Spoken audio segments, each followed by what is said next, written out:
Hey, welcome back to my channel, Talking with Trav. Thank you for tuning in with your boy. I appreciate the support always. Um, my Instagram and Snapchat will be in the description, so definitely follow because I follow back. Today, I got a request in from Wilcutt in Arizona. And so he was kind of asking me about, you know, uh, the veteran community and how is my experience transitioning back to civilian life. Any struggles? Was it a total lifestyle change for me? And, how are things now? Any advice? Definitely, I'm going to try to follow his question. Definitely, one thing I kind of see in the veteran community is I think the lack of knowledge as far as what veterans go through on a day to day and in transitioning, which kind of, I guess, goes into the next part too, transitioning to the civilian life. Like they have these programs, and, being in Marine Corps, I can only speak to Marine Corps, but I know all branches of service have programs for transitioning to the civilian life and how to do resumes and translating military to civilian, what we call military jargon, trying to translate that into regular words per se, as well as doing interviews and, holding a job and, our lingo, because, with Marines, there's a lot of profanity just in our regular, everyday speaking, as we all probably know. But, just things like that and kind of, our sense of humor is definitely different. It's a lot darker than probably the normal person. So, just learning how to kind of adapt to that and being around regular people again. And being able to talk to people who don't necessarily understand kind of things you go through and things like that. You know what I mean? Because believe it or not, there's a lot of, unseen injuries as far as your PTSD and things like that that people don't, you can't see. So you don't kind of know that somebody's dealing with and stuff like that. So, um, that's something I don't think is ever easy to talk to, no matter how much therapy or whatever you go to, trying to speak with somebody that doesn't understand. And you may see that, like, if some of your grandparents or parents and stuff was in the service, they don't really talk about their service usually. But, as soon as, they see somebody else in the service, you hear them talking, telling all these stories, and you're like, I've never heard that. You know what I mean? It's just a natural connection that you have with somebody else that was in the service that is hard to emulate when you know what I mean, with someone that's not in the service. So you definitely see that connection even if they're in different branches and stuff like that. So that's kind of one thing, but really transitioning, it really makes a difference. I know a lot of people are scared kind of trying to find a job and stuff like that, especially if you're not retiring or something like that. You'll see a lot of people go to school, use their GI Bill and different things. But I think the biggest thing, is going back home. You don't really have those friends and stuff anymore because you're in a totally different place mentally. You're just in a totally different place in your life, and personally. So it's hard to just go home and relate to people that you grew up with or used to hang out with, you know what I mean, and stuff, and those people. So, I just kind of say that that's a long process, which is ongoing, and every day you're working on, yourself. Definitely try to build and make a better version of yourself per se, and grow every day. So that's just, kind of something for me. Let me pull the question back up. Yeah. One of the biggest struggles, like I said, was that was kind of one of my biggest things and stuff, and trying to communicate and with people and stuff, and especially if you get in a relationship or with someone, or even if you just have roommates, and there's people that don't kind of know what you go through and stuff like that. That can scare them easily because they don't really kind of know what it's like when people have night terrors or nightmares and stuff, and they just kind of, you could freak some people out in that way. It was definitely a total. It wasn't a total lifestyle change for me. You definitely miss your fellow troops, and service members. And really, it just kind of depends on, if you feel like some people get out and realize that they wanted to stay in, or they try to go back in and stuff like that. So I think for them it's kind of hard. But, if you feel like you're really ready to get out and you kind of got what you came for as far as going into service, then getting out, you're ready for that, and you do your best to prepare for that. And sometimes, you don't prepare the best because you don't really know what to prepare for. So you definitely do your best to do that. But it's all not too bad. But I mean, things for me now, like I said, I'm living in Vegas. It's super windy right now. We get wind gusts 50, 60, 70 miles per hour and stuff. So it'll be 100 degrees and it's still super windy. Sandstorms and stuff like that happen a lot during the summer. But I mean, things for me right now is good. Like I said, in my last video, I work in casino gaming, which is very popular here because it's Vegas. And life for me is good. I still have my struggles and, my daily adjustments and stuff like that I try to make. And I think having a routine is best. Getting out is kind of hard, especially if you're dealing with like mental health or something like that, and you don't have a routine, you just have more time to think and stuff. That can be really tough. And that is a lot of the struggles and challenges that you have, and not really connecting with a veteran community of people that relate can be a good help. But if you don't have that, you kind of feel like you're in it alone. And sometimes even when you have family, like I said, they just can't relate or connect in that way. So you still kind of feel like you're by yourself with a lot of things. So in that way, any advice I may have, if you're thinking about going in, definitely know what you're going in for. Definitely know what you're trying to get out of it. Because, in the branch of service for me, this is one thing I will say, is the branch of service that you want to go in, to me, only makes a difference when it's the Marine Corps. And I try not to say that with a bias, but I mean, we're Marines, man. Come on. It's Marines.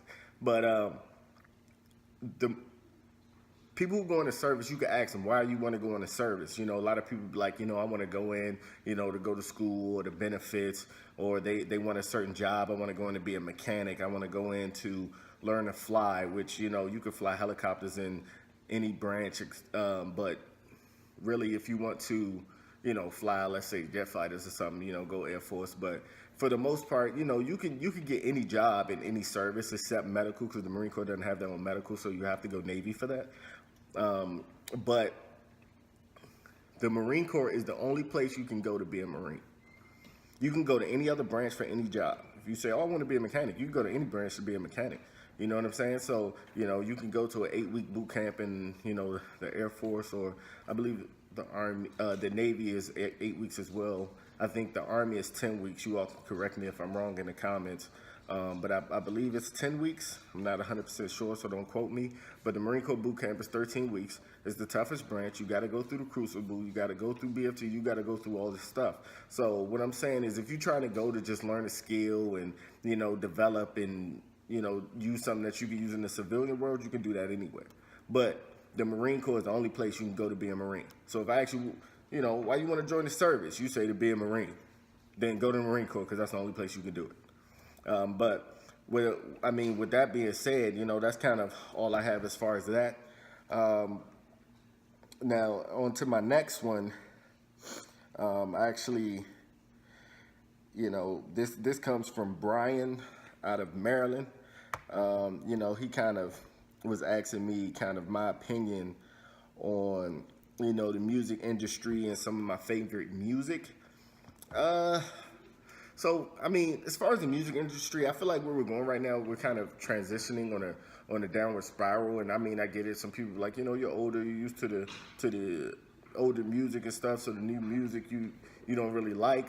But for me, you all could probably hear the wind and stuff in the background, clanking and stuff in the yard. But for me, I just feel like kind of the message that we had, because if you think about, like, remember in the 80s when the crack epidemic and all that stuff hit, the message was about kind of how drugs was kind of destroying our communities and stuff, and how we had to come together to kind of fight the drug epidemic. And then in the 90s, it was like, look, these drugs are the only way I can feed my family, so I got to sell them to survive and do stuff because, you know, trying to get a job, especially if you have a criminal record, is hard. So drugs is all you had. Versus now, you know, everybody's on drugs and they rapping about how they on the lean and you know, bragging about being half brain dead for real. So for me, that's kind of why, you know, I don't really rock with a lot of the newer music.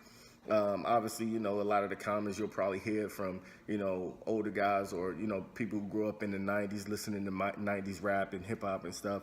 You know what I mean? Like Kendrick Cole, guys like that who really spit, you know, real music and stuff like that to get a message out. I think something else as far as hip hop, that music too now, you know, what people call mumble rap, I don't even consider that rap for real. Like, you know, for me, I don't know, because if you even listen to some of these guys, they'll be like, I'm not a rapper, I'm a rock star, bro, like, and stuff like that. It's like they don't even consider themselves rappers, you know, or hip hop. So, you know what I mean? Like, for me, I feel like there's that divide, because for us, we're like, hey, that's not that, they're not claiming that, but a lot of the younger fans try to loop themselves in with hip hop, and a lot of people do that to try to take over hip hop and then turn it into something different, you know, because, you know, none of us really want that, you know. But I mean, like I said, so there are some of these songs out here too. I ain't gonna lie, like you bump them in the car, or you know what I'm saying, you go out or something like that. Some headbangers like me go make some headbangers, no homo. And then, you know, I mean, there's some songs I ain't gonna fake. Like, you know, I don't rock with like Yachty or Lil Uzi Vert or none of them. But that little song Lil Uzi got, that I don't really care if you cry. I ain't gonna lie, that don't drive crank. That don't super depressing, but it don't drive crank. Like, you know what I'm saying? So I ain't gonna fake on them. Like, they got some hits, but, you know, nonetheless, I mean, overall, I can't really, you know, rock with a lot of that. But yeah, so for me, I mean, favorite music, you'll see me, like my playlist, my Pandora, a lot of that stuff, my playlist, I got Delphonics, The Shot Lights, Al Green, Marvin Gaye. I got stuff from that go back. But then, you know, as far as too hip hop, like you'll see me, I put on my DMX playlist, you know, and I got I got Red and Meth. I rock with Red and Meth. Red and Meth, and used to crank the Rockwilder. That was my jump. I used to crank that. But yeah, man, like I said, you know, obviously I listen to a lot of 90s, 80s rap, stuff like that. But I mean, as far as new school, man, it's Pusha T. I think Pusha T is underrated. You know what I mean? Because to me, he's not necessarily mainstream, even though he's signed to The Rock. To Kanye, you know, he doesn't really get a lot of the mainstream media that I get with that you see most people get. But to me, he spit bars. You see Cass and Drag On making a comeback, which the game needs. They need real bars. And stuff like that. Like, I don't know, a lot of the new guys, if you feel like they good and they spitting real bars, because don't waste my time. If they ain't got bars, I ain't trying to hear it. But if you feel like there's some new bammers out there that got bars and stuff like that, definitely, you know, shoot them my way. I give them an honest listen. I try to be objective as possible, you know what I'm saying, and stuff like that, because, you know, I definitely like the game to, you know what I mean, see some new cats coming in that's spitting real rap. And stuff. I mean, I got some songs myself. You know, me, I do it as a hobby, so I don't really put it out there. But if you all want to hear it, let me know in the comments, and I'll definitely post it, you know, and shout it out to you all. So if I get enough likes, enough comments, you know, and stuff like that, you know, and definitely I'll put it up for y'all. So, you know, with that being said, definitely subscribe, hit that like button. Share the content, you know, let people know it's out here, and you know, I'm definitely trying to give back, you know, to especially you all that kind of give out to me. So, you know, hoorah, shout out to my fellow Marines out there. Definitely also to my fellow BSUers out there. That's Bowie State, not Ball State. You know, so yeah, definitely. So I'll see you all next time in my next video. Be safe. Take care, and that is all for Talking with Trav. Yeah. See you all later. Jake, why do you want to track though?